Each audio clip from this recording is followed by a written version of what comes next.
जी hello viewers, मैं हूं कमर चीमा। और व्यूअर्स, हर रोज कोई ना कोई नई बात तो होती है, लेकिन आज एक और अजीब बात थी, एक नई बात थी। वो ये था कि पाकिस्तान की ये काफी चहमगोइयां चल रही हैं कि भारत और पाकिस्तान की टॉक्स हो रही हैं। और ये बात भी चल रही है कि हमें हिस्ट्री में नहीं रहना चाहिए, मुस्तकबिल में देखना चाहिए। और ये भी डिस्कशंस हो रही हैं कि जनाब, दोनों ममालिक की जो इंटेलिजेंस कम्युनिटी है वो टॉक्स कर रही है, डायलॉग हो रहा है। लेकिन कभी भारत से हमें कोई इंफॉर्मेशन इस हवाले से नहीं आई।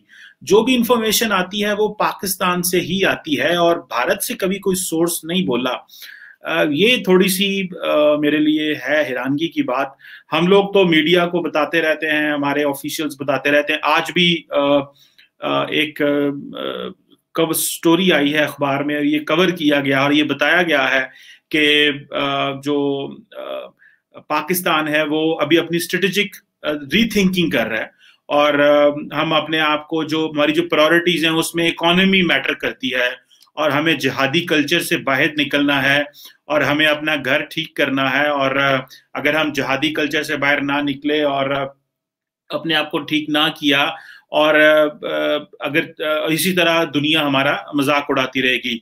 और ये जो पाकिस्तान और भारत का जो ताल्लुक है, ये सास बहू का लड़ाई है, इसको खत्म होनी चाहिए। ये आज यहाँ पे हमारे पास काफी कोर्ट हो रहा है और बात भी हो रही है। जबकि एक पाकिस्तान के और सहाफी हैं, मुबशर लुकमान साहब, उन्होंने अपने एक वीलॉग में कहा जी कि जो भारत है उसने ये डायलॉग की वजह से तब्दीलियां आ रही हैं कि भारत ने अपनी एक स्ट्राइक कोर जो है, आर्मी की जो स्ट्राइक कोर है वो उसका जो वो कश्मीर से हटा ली है।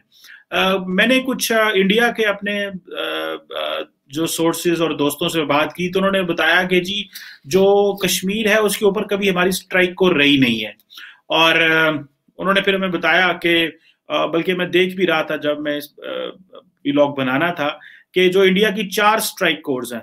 पहली जो स्ट्राइक कोर है वो मथुरा में बेस्ड है, दूसरी अंबाला में है, और फिर भोपाल में है, मध्य प्रदेश में। और इसी तरह जो चौथी स्ट्राइक कोर है वो वेस्ट बंगाल जो में है, पनागरा में। और ये स्ट्राइक कोर्स है, और वो कह रहे हैं क्योंकि कश्मीर का ट्रेन इस तरह का है तो इस वजह से कभी वहां पे स्ट्राइक कोर रही नहीं है। तो ये शायद ये डिफरेंट किस्म की खबरें पाकिस्तान में चल रही हैं, जो कि बहुत ज्यादा कुछ चहमगोइयां भी हैं, कुछ कि जी भारत जो है वो उसने ये कर दिया वो कर दिया है। लेकिन जो चीज मुझे हैरान भी कर रही है और स्ट्राइक भी कर रही है कि भारत की तरफ से टाइट लिप्स है। ये जो बैक चैनल टॉक्स चल रहे हैं उसमें भारत जो है वो खामोश है, और सारी की सारी जो खबर आ रही है वो पाकिस्तान की तरफ से ही आ रही है।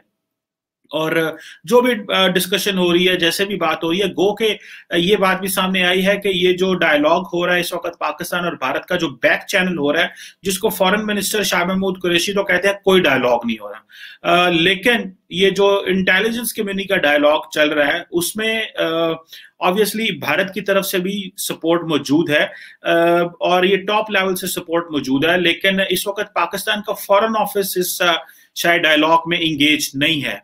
और ये कहा जा रहा है कि ये जो बैक चैनल्स हैं ये बेसिकली भारत और पाकिस्तान की जो मर्जी है वो ये है कि ये सारी की सारी जो निगोशिएशंस हैं ये पॉलिटिकल फ्रेमवर्क में ना हो, ये पॉलिटिकल प्लेटफॉर्म पे ना हो, बल्कि इसी तरह इंटेलिजेंस लीडरशिप ही जो दोनों मुल्कों की वो करती रहे। अभी हमें देखना है कि भारत इसका क्या रिस्पॉन्ड करता है, और ये कैसे इसको देखता है, क्योंकि पाकिस्तान समझता है कि हमें ये जो साइकिल ऑफ वायलेंस है इससे बाहर निकलना है, और एक स्ट्रेटेजिक पॉज चाहिए।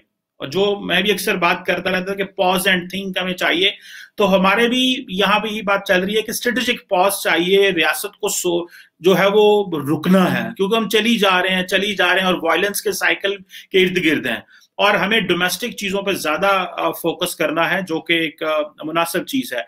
लेकिन पाकिस्तान में ये एक चीज तो चल रही है कि इंटेलिजेंस जो लीडरशिप है वो तो इंडिया पाकिस्तान की बात कर रही है, लेकिन पाकिस्तान में ये भी प्रॉब्लम है कि जो इमरान खान साहब की जो हुकूमत है उसके अंदर से लोग जो हैं वो भी प्रॉब्लम क्रिएट कर रहे हैं। मिसाल के तौर पे जो रिसेंटली जो इकोनॉमिक एडवाइजरी काउंसिल ने ये कहा कि भारत के साथ चीनी और गंदम के ऊपर ट्रेड की जाए, तो पाकिस्तान के 2-3 सुने के मिनिस्टर्स हैं, जिसमें सुनने में ना आ रहा है कि शेख रशीद साहब और कुरैशी साहब और शीरीन मजारी साहबा जो हैं, इन्होंने मामलात खराब किए और स्पॉइल किया इस इनिशिएटिव को जो कि प्राइम मिनिस्टर इमरान खान लेना चाह रहे थे।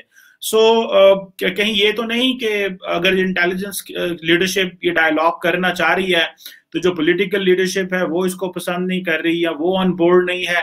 तो इस तरह की चीजें जो हैं वो भी जो नजर आती हैं, दैट मेक्स समटाइम्स सेंस, क्योंकि इसको हम लोगों ने भी डिस्कस किया कि ये एक अच्छी चीज नहीं है। सब अदारों को मिल के काम करना चाहिए और ये जो साइकिल ऑफ वायलेंस है इससे बाहर निकलने की बिल्कुल जरूरत है। स्ट्रेटेजिक पॉज की भी हमको जरूरत है। और कश्मीर के ऊपर जारी बात है बड़ी देर से चीजें चल रही हैं, लेकिन ये भी फैसला हुआ है कि सारी चीजें साथ साथ लेके चलनी चाहिए। सिर्फ कश्मीर नहीं डिस्कस करना चाहिए, सारी चीजें साथ साथ लेके चलें। और ये जब सारी चीजें साथ साथ चलेंगी तो तभी मामला ठीक होंगे। अगर आप सिर्फ एक चीज को पकड़ लेंगे तो वो मुनासिब नहीं है। और ये बात तो पाकिस्तान में तय है, एक बड़े पैमाने पे डिस्कशन ऑलमोस्ट कंप्लीट है और इसके विद ऑल द बेनिफिट्स ये बात हो रही है कि भारत के साथ ट्रेड जो है वो हमारे फायदे में है। लेकिन इमरान खान साहब का एक बहुत बड़ा प्रॉब्लम है कि वो जितने ज्यादा इलेक्शन के करीब आएंगे, वो जब भी कोई इस तरह का पॉलिटिकल फैसला करेंगे तो उससे उनको नुकसान हो सकता है पॉलिटिकली। अगर वो कहते हैं कि जी भारत से हमें ट्रेड करनी है, तो वो सारी पार्टियां उनके खिलाफ हो जाएंगी। और इस वक्त जो हमारे साबिक वज़ीर आज़म थे शाहिद खान अब्बासी या नवाज शरीफ साहब, वो वैसे ही सिस्टम से बहुत ज्यादा नाराज हैं। तो हो सकता है कि वो अगर कोई इस तरह की पॉजिटिव चीज चलने भी लगे तो वो भी इसमें रुकावट पैदा करें।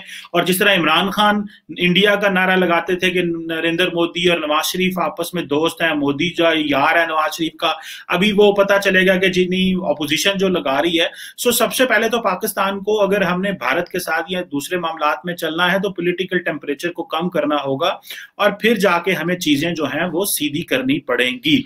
अदरवाइज अगर इसी तरह ही एक इकोनॉमिक एडवाइजरी काउंसिल फैसला करे और मिनिस्टर्स बैठ के वहां पे उसको ओवर रूल कर दें और वो प्राइम मिनिस्टर की भी बात को ओवर रूल कर दे, तो मेरा ख्याल है दैट इज नॉट समथिंग जो which is something which should be realize. और दूसरा ये है कि कब तक हम इस हिस्ट्री में बैठे रहेंगे और कब तक हमें जो कश्मीर को लेके बैठे रहेंगे कि जी नहीं, इसको हमें कश्मीर के बगैर आगे नहीं चलना। एक बहुत बड़ा हिस्सा है जो पाकिस्तान को पीछे ही रखना चाहता है। लेकिन इस चीज की भी समझ है कि पाकिस्तान का जो प्राइमरी इंटरेस्ट है वो ये है कि जो कश्मीरी हैं उनको अपनी उनकी एक आइडेंटिटी बन जाए। वो किस तरह की आइडेंटिटी होगी वो डेफिनेटली वक्त ही तय करेगा। लेकिन ये जो पाकिस्तान का सास बहू का जो प्रॉब्लम है ये भी खत्म होना चाहिए। पाकिस्तान को अपना जिहादी कल्चर भी खत्म करना है और हमें एक नॉर्मल रियासत के तौर पे सामने आना है। और अगर हम नॉर्मल रियासत के तौर पे सामने ना आए, ग्लोबल फाइनेंशियल इंस्टीट्यूशंस ने हमें ग्रे लिस्ट से ना निकाला, तो पाकिस्तान के जो मसले हैं वो रहेंगे। और अगर ये हमें आगे की तरफ जाना है तो हमें एक लंबे जैसे कहते हैं ना सांस लेने पड़ेंगे और बड़े बड़े कदम लेने पड़ेंगे और माजी को थोड़ा भूलना भी पड़ेगा। Otherwise we will not be in a position कि हम चीजों को बेहतर कर सकें। मुझे ऐसे लग रहा है कि पाकिस्तान में ये एक जो हम इतना ज्यादा हॉस्टिलिटी क्रिएट कर दी हुई है, ये हॉस्टिलिटी और वो हॉस्टिलिटी जिसमें हमने ये कहा हुआ है कि नहीं भारत से बात नहीं की जा सकती, भारत तो दुश्मन है, this is not something which is very जो है इनकरेजिंग। और इस वक्त भारत और पाकिस्तान का जो सीजफायर का मुआहदा हुआ है, जिसको भारत तो ये कहता है कि ये पाकिस्तान में इंप्रेशन दिया जा रहा है कि हमने जो है वो ये शायद दोनों मुल्कों के डीजीएमओज ने कर लिया। ठीक है, भारत कहता है कि ये इंप्रेशन ऐसा नहीं है, इसमें इंडिया की जो पॉलिटिकल लीडरशिप है वो इन्वॉल्व है, उन्हीं की तरफ से ये हुआ है। और ये जो कहा जा रहा है कि इस वक्त एलओसी के ऊपर या जो जो बॉर्डर के ऊपर जो है जो इस वक्त जो रेशो है वो 1:1 की है, मतलब अगर एक इंडियन खड़ा है तो एक ही पाकिस्तानी खड़ा हुआ है। पहले ये रेशो ज्यादा थी जो कि ऑब्वियसली मुश्किल पोजीशन थी फौजियों के लिए भी। एक बात और पाकिस्तान ये भी कहता है कि जो बीजेपी की गवर्नमेंट है, नरेंद्र मोदी की गवर्नमेंट है, उसी की गवर्नमेंट के टेन्योर में ही भारत से ताल्लुकात जो है वो मजबूत हो सकते हैं। लेकिन कुछ भारतीय ये भी कहते हैं कि अगर नरेंद्र मोदी भी कश्मीर का सौदा नहीं कर सकता, अगर उसने सौदा कर दिया तो उसकी रेपुटेशन खत्म हो जाएगी। क्योंकि 2024 में तो नरेंद्र मोदी दोबारा इलेक्शन जीत रहा है, क्योंकि उसने अपना कल्ट पैदा कर लिया है, उसके पास वोट बहुत ज्यादा है, नंबर ज्यादा है, उसने काम शाम भी किए हैं, तो वो जो एक एनवायरनमेंट उसने क्रिएट किया है, तो वो भी कोई फैसला नहीं कर पाएगा। लेकिन मुझे ऐसे लग रहा है कि जब नरेंद्र मोदी 2024 का इलेक्शन जीत जाते हैं और पाकिस्तान के अंदर 2023 में नई गवर्नमेंट आती है, तो देयर इज अ प्रोबेबिलिटी कि दोनों जो गवर्नमेंट्स हैं वो लॉन्ग टर्म फैसले कर पाएंगी। इस वक्त इंडिया में प्रॉपर पॉलिटिकल स्टेबिलिटी है, जो नरेंद्र मोदी की सरकार है। पाकिस्तान को चाहिए कि इस पॉलिटिकल स्टेबिलिटी का और एक गवर्नमेंट के पावर में होने का फायदा उठाए और मामलात को किसी नहज पे ले जाए। अगर हमने इसको एक किसी नहज पे ना लेके गए नरेंद्र मोदी और पर्टिकुलरली बीजेपी के टेन्योर में, तो हमें मसला होगा। क्योंकि पाकिस्तान में अगर आप पिछला साइकिल देख लें, 20 साल के साइकिल में पाकिस्तान के अंदर किसी भी एक पार्टी की गवर्नमेंट नहीं रही। या तो मिलिट्री डिक्टेटर रहे, पीपल्स पार्टी रही, PMLN रहे और इमरान खान रहे। तो आप ये 23 साल, अगर 2023 तक इमरान खान साहब हैं, तो 2023 तक आप देख लें कि मतलब इस पहली सदी के पहले क्वार्टर में पाकिस्तान में एक पॉलिटिकल इंस्टेबिलिटी रही है।